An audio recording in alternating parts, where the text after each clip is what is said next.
Hello అండి, welcome back to my channel. ఈరోజు recipe వచ్చేసి హెల్దీ అండి, టేస్టీ బెల్లం గోధుమ రవ్వ లడ్డు అండి. అండ్ ఇది 2-3 ఇంగ్రీడియంట్స్ తోటి చాలా టేస్టీ అండి, హెల్దీ అయిన లడ్డు అయితే ప్రిపేర్ చేసుకోవచ్చండి. తప్పకుండా ట్రై చేయండి.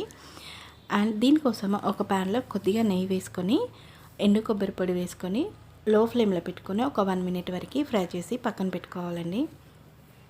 అండ్ ఇదే ప్యాన్లో మరొక స్పూను నెయ్యి వేసుకొని ఒక కప్పు గోధుమ రవ్వ వేసుకొని లో ఫ్లేమ్లో పెట్టుకొని మనకి కలర్ చేంజ్ అయ్యే వరకు ఫ్రై చేసుకోవాలండి. అండ్ ఇది మాడిపోకుండా లో ఫ్లేమ్లో పెట్టుకొని ఫ్రై చేసుకోవాలండి. దీంట్లో 1 కప్పు రవ్వకి 4 కప్స్ వాటర్ తీసుకున్నా అండ్ 4 కప్స్ వాటర్ వేసుకొని మెత్తగా అయ్యే వరకు ఉడికించుకోవాలండి మూత పెట్టుకొని.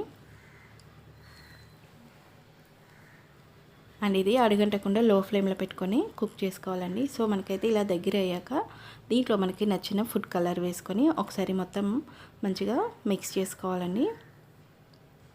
అండ్ ఇది మనకి దగ్గర అయ్యే వరకు కలుపుకొని దీంట్లో మనం ముందుగా 1 కప్పు బెల్లంని ఇలా కరిగించుకొని ఫిల్టర్ చేసుకొని దీంట్లో వేసుకోవాలండి. 1 కప్పు రవ్వకి 1 కప్పు బెల్లం తీసుకొని దీంట్లో వేసుకోవాలండి. ఇది మనకి కొద్దిగా పలుచగా అవుతుంది.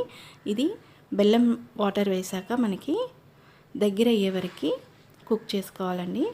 ఒక 5 to 6 మినిట్స్ వరకు లో ఫ్లేమ్లో పెట్టుకుంటే మనకి దగ్గర అయిపోతుందండి. అండ్ దీంట్లో 1 స్పూను నెయ్యి వేసుకొని ఒకసారి మిక్స్ చేసుకొని మనకి ప్యాన్కి సపరేట్ అయ్యే వరకు ఫ్రై చేసుకోవాలండి.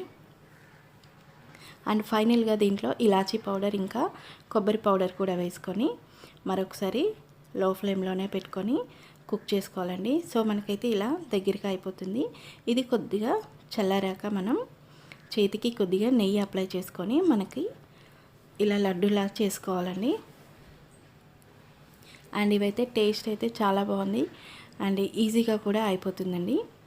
సో అన్నీ ఇలా ప్రిపేర్ చేసుకొని పెట్టుకుంటే ఎంతో టేస్టీ అండి హెల్దీ అయిన గోధుమ రవ్వ లడ్డు అయితే రెడీ అయిపోతుందండి. షుగర్ వేయకుండా బెల్లంతో ఒకసారి ఈ లడ్డు ట్రై చేయండి, చాలా బాగుంటుంది అండ్ హెల్దీ కూడా. సో ఈ రెసిపీ మీకు నచ్చితే ప్లీజ్ నా ఛానల్ని సబ్స్క్రైబ్ చేసుకోండి and please like my video, share my video and please subscribe to my channel అండి. And thank you for watching.